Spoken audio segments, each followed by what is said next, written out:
কখনো কখনো একটি দুর্ঘটনা শুধু একটি জীবন নয়, বদলে দেয় পুরো একটা পরিবারের ভবিষ্যৎ। আর সেই শূন্যতা পূরণ করতে গিয়ে মানুষ এমন কিছু সিদ্ধান্ত নিয়ে বসে যা শুধু তার নিজের নয়, জড়িয়ে ফেলে আরও অনেকগুলো জীবনকে। আজকের গল্প এমনই এক ধনী পরিবারের, যেখানে অর্থ, সম্মান আর সুখের কোনোই অভাব ছিল না, কিন্তু একটি মুহূর্তেই ভেঙে যায় তাদের সব স্বপ্ন। তারপর একটি সন্তানকে ঘিরে শুরু হয় ভালোবাসা, ত্যাগ আর বিশ্বাস এবং মাতৃত্বের এক কঠিন পরীক্ষা, যেখানে প্রতিটি চরিত্রকে দিতে হয় নিজের হৃদয়ের সবচেয়ে বড় ত্যাগ। শেষ পর্যন্ত কে পেল সেই শিশুকে? একজন মা কি শুধু জন্ম দিলেই মা হয়, নাকি মাতৃত্বের আসল পরিচয় লুকিয়ে থাকে নিঃস্বার্থ ভালোবাসাই? সেই প্রশ্নের উত্তর দেবে আজকের এই হৃদয় ছোঁয়া গল্পটি। তাহলে চলুন শুরু করা যাক আজকের গল্প। গল্পের শুরু হয় দেশের অন্যতম প্রভাবশালী ব্যবসায়ী মালহোত্রা পরিবারকে নিয়ে। অর্থ, সম্মান কিংবা সুখ, কোনো কিছুরই অভাব নেই এই পরিবারে। পরিবারের একমাত্র ছেলে রাজ মালহোত্রা, বাবা, মা এবং দাদার চোখের মণি সে। ব্যবসার দায়িত্ব ধীরে ধীরে রাজের হাতেই তুলে দেয়া হচ্ছে।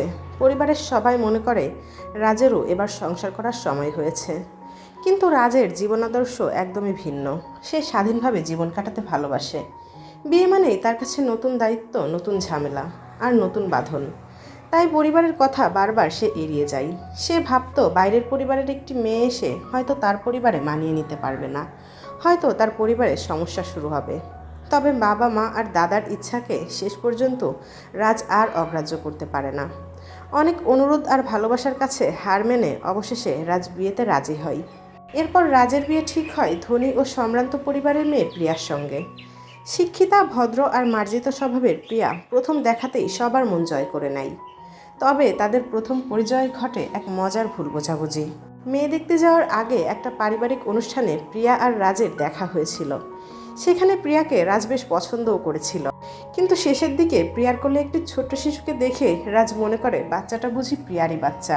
এই জন্য মেয়ে দেখতে গিয়ে রাজ মনে করে বসে প্রিয়ার ভাবেই হয়তো তার বিয়ের পাত্রী। আর এটা নিয়ে তাদের মধ্যে বেশ ভুল বোঝাবুঝি তৈরি হয়। আর সবশেষে নিজের ভুল বুঝতে পেরে রাজ বেশ অপ্রস্তুত হয়ে যায়। আর সেই ঘটনাকে কেন্দ্র করে রাজ এবং প্রিয়ার মধ্যে অনেকগুলো হাস্যকর মুহূর্তও তৈরি হয়। সব ভুল বোঝাবুঝির অবসান ঘটিয়ে ধুমধাম করে বিয়ে হয় রাজ আর প্রিয়ার। দুই পরিবারের আনন্দে যেন উৎসবের আমেজ আরও দ্বিগুণ হয়ে যায়। বিয়ের পর খুব অল্প সময়ের মধ্যেই প্রিয়া মালহোত্রা পরিবারের সবার প্রিয় হয়ে ওঠে। শ্বশুর, শাশুড়ি থেকে শুরু করে পরিবারের প্রতিটি মানুষ প্রিয়াকে নিজের মেয়ের মতো করে ভালোবাসতে শুরু করে। অন্যদিকে রাজও ধীরে ধীরে প্রিয়ার প্রতি গভীর ভালোবাসা অনুভব করতে থাকে। দেখতে দেখতে তাদের সংসার সুখ শান্তিতে এগিয়ে যেতে শুরু করে। এর কিছুদিন পর আসে আরও এক বড় সুখবর, প্রিয়া মা হতে চলেছে। খবরটি শোনার পর প্রিয়া এবং রাজের পুরো পরিবার আনন্দে আত্মহারা হয়ে যায়। বাড়িতে শুরু হয় নতুন অতিথিকে নিয়ে নানা জল্পনা কল্পনা। ভবিষ্যতের ছোট্ট সদস্যকে নিয়ে সবাই যেন রঙিন স্বপ্ন বুনতে শুরু করে। কিন্তু মানুষের সব স্বপ্ন তো আর সবসময় পূরণ হয় না।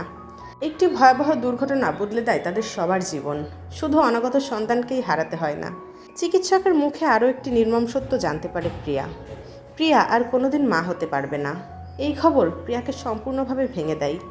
নিজের কষ্টের থেকেও তাকে বেশি পোড়াতে থাকে এই ভাবনা, সে আর কোনোদিন রাজকে নিজের সন্তান উপহার দিতে পারবে না। প্রতিদিন নিজেকে দোষ দিতে থাকে সে। ধীরে ধীরে প্রিয়া মানসিকভাবে অনেকটা ভেঙে পড়ে। কিন্তু এই কঠিন সময়ে রাজ প্রিয়ার হাত এক মুহূর্তের জন্যও ছাড়ে না। সে বুঝতে পারে এই মুহূর্তে প্রিয়ার সবচেয়ে বেশি প্রয়োজন একজন ভালো স্বামী, একজন ভরসার মানুষ যে সবসময় প্রিয়াকে সঙ্গ দেবে। তাই পরিবারের কাউকেই সে এই আসল সত্য জানায় না। সে প্রিয়াকে বোঝাতে শুরু করে কিছু বছরের জন্য তারা বিদেশে চলে যাবে, পরে সুযোগ বুঝে একটি শিশু দত্তক নেবে এবং পরিবারের সবাইকে বলবে এটাই তাদের সন্তান।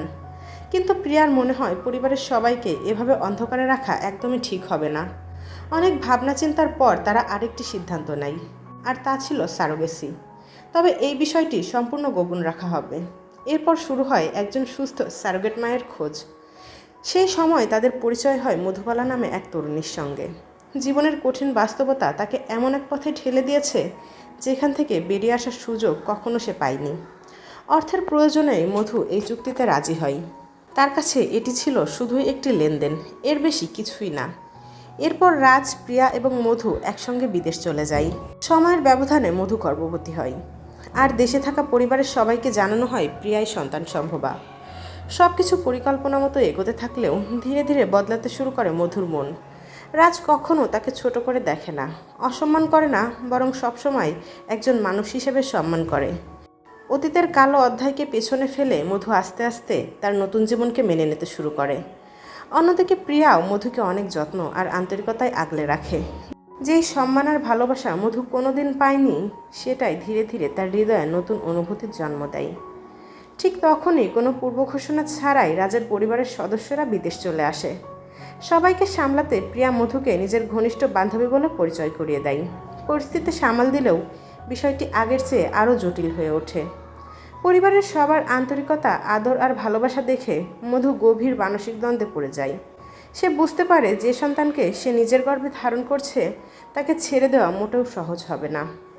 পরিবারের সবাই মধু আর প্রিয়াকে বুঝিয়ে সুঝিয়ে আবার ভারতে নিয়ে আসে, কারণ তাদের এমন অসুস্থ সময়ে একা একা বিদেশে থাকা মোটেও ভালো হবে না। কিন্তু রাজের বাড়িতে আসার পরে রাজের পরিবারের সবাইয়ের ভালোবাসা দেখে মধুর মন যেন আরও বদলে যেতে শুরু করে। আর একদিন হঠাৎ করেই সে বাড়ি ছেড়ে চলে যায়। এরপর প্রিয়া তাকে খুঁজে বের করে। চোখে মুখে জল নিয়ে সে শুধু একটাই কথা বলে, মধু চাইলে ভবিষ্যতে আবারও বিয়ে করতে পারবে, নতুন করে আবারও মা হতে পারবে। কিন্তু প্রিয়া, সে তো আর কোনোদিনই এই সুযোগ পাবে না। এই সন্তানই তার জীবনের শেষ আশা। কিন্তু তখন মধুর মনেও অন্য এক ঝড় বয়ে যাচ্ছে। আবেগের বশে সে এমন একটি দাবি করে যা শুনে প্রিয়া নিজের কষ্ট আর রাগ আর সামলাতে পারে না। পরিস্থিতি আরও উত্তপ্ত হয়ে ওঠে। প্রিয়া যখন মধুকে বলে, তুমি যে কোনো বিনিময়ে তোমার বাচ্চাটা আমায় দিয়ে দাও, মধু তখন বলে ওঠে, বেশ, তবে তোমার স্বামীকে তুমি আমায় দিয়ে দাও। আর এই কথা শুনে প্রিয়া প্রচুর রেগে যায়। সে মধুকে তখন অপমান করে তার অতীত মনে করিয়ে দিতে শুরু করে। ঠিক সেই সময় সেখানে পৌঁছে যায় রাজ। এর মধ্যেই শুরু হয় মধুর প্রেগনেন্সি পেন। দ্রুত মধুকে হাসপাতালে নিয়ে যাওয়া হয়। হাসপাতালের বাইরে উৎকণ্ঠায় অপেক্ষা করে রাজ আর প্রিয়া। প্রতিটি মুহূর্ত যেন ঘন্টার সমান দীর্ঘ মনে হতে থাকে। ডক্টর সরাসরি তখন প্রিয়াকে বলে দেয় মা এবং বাচ্চার মধ্যে তারা যে কোনো একজনকে বাঁচাতে পারবে। আর প্রিয়াও তখন তার বড় মনের পরিচয় দেয়। শেষ পর্যন্ত সে বলে দেয় মধুকে বাঁচানোর জন্য, যা মধুও ভেতর থেকে শুনতে পায়। অবশেষে দীর্ঘ চেষ্টার পর পৃথিবীর আলো দেখে একটি সুস্থ সবল ছেলে শিশু। শিশুটিকে কোলে নিয়ে মধুর চোখ ভিজে যায়। সে মুহূর্তেই উপলব্ধি করে ভালোবাসা কখনো জোর করে পাওয়া যায় না। সত্যিকারের ভালোবাসা মানে প্রিয় মানুষটিকে তার প্রাপ্য সুখ ফিরিয়ে দেয়া। নিজের সমস্ত আবেগকে একপাশে রেখে মধু শিশুটিকে প্রিয়ার কোলে তুলে দেয়। প্রিয়াও অতীতের সব কিছু ভুলে গিয়ে মধুকে নিজের বোনের মর্যাদা দেয়। আর পরিবারের কাছে জানানো হয় এই বাচ্চাটি প্রিয়ার সন্তান, আর মধুর একটি মৃত বাচ্চা হয়েছে। এরপর সব দায়িত্ব শেষ করে কোনো পারিশ্রমিক না নিয়ে মধু সবার কাছ থেকে বিদায় নেয়। যাওয়ার আগে সে প্রিয়া এবং রাজকে প্রতিশ্রুতি দেয় সে কখনো আর আগের জীবনে ফিরে যাবে না। নতুনভাবে সম্মানের সঙ্গে সে নতুন করে জীবন শুরু করবে। আর এভাবেই গল্পটি শেষ হয়ে যায়। ভালোবাসা শুধুমাত্র কাউকে পাওয়ার নাম নয়। কখনো কখনো প্রিয় মানুষের সুখের জন্য নিজের সবচেয়ে প্রিয় জিনিসটুকুও ছেড়ে দিতে হয়।